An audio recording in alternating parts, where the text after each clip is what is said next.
সরকার যদি ধানের শীষের সরকার হয় তাহলে বিএনপিকে তার দলের নাম থেকে জাতীয়তাবাদ শব্দটা বাদ দিয়ে দিতে হবে।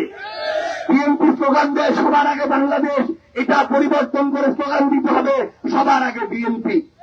নাহলে মানুষের সামনে এই যে মুনাফিকি, এই যে গাদ্দারি, এই যে প্রতারণা, এই প্রতারণার ফল বিএনপিতে আগামীতে ভোগ করতে হবে ইনশাআল্লাহ।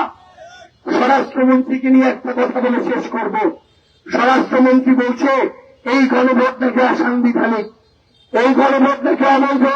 তো স্বরাষ্ট্রমন্ত্রী সাহেব, যে আদেশের ফলে আমার এই গণভোট অবৈধ অসাংবিধানিক হয়, ওই আদেশের ফলে আপনি স্বরাষ্ট্রমন্ত্রী অবৈধ মন্ত্রী, তারেক রহমান অবৈধ প্রধানমন্ত্রী, অবৈধ যদি হয় সবাই, অসাংবিধানিক যদি হয় সবাই, আর বৈধ হলেও সবাই, সাংবিধানিক যদি হয় তাও সবাই। আমরা শুধু পরিশেষে একটা কথা বলে আপনাদের সামনে শেষ করি। বিএনপি আবার আওয়ামী লীগের মতো প্রতিষ্ঠানগুলোকে দলীয় প্রতিষ্ঠান বানানোর চেষ্টা করছে। মনে রাখবেন, প্রতিষ্ঠানগুলো যদি দলীয় প্রতিষ্ঠান হয়ে যায়, আমরা যদি চুপ করে থাকি, আমরা যদি ছেড়ে দেই, তাহলে এই সরকার আমাদের নিশ্চুপ থাকার জন্য, আমাদের ছেড়ে দেওয়ার জন্য আরেকটা স্বৈরাচারের দিকে হাঁটা শুরু করবে। আমরা কি আর কাউকে স্বৈরাচার হইতে দিব? তারাই বাসী কি কাউকে স্বৈরাচার হইতে দিবে?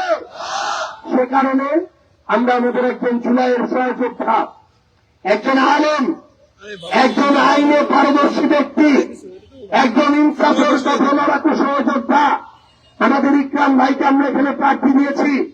মনে রাখবেন, অন্যায় ও ন্যায়ের মধ্যে যে লড়াই, সত্য মিথ্যার মধ্যে যে লড়াই, জুলুম ও মজলুমের মধ্যে যে লড়াই, এই লড়াই যদি আমরা ভালোর পক্ষটা বেছে না নিই, তাহলে আগামীর বাংলাদেশে যদি খারাপ দিকে যায়, এই দায় সবচেয়ে বেশি আমাদেরই থাকবে।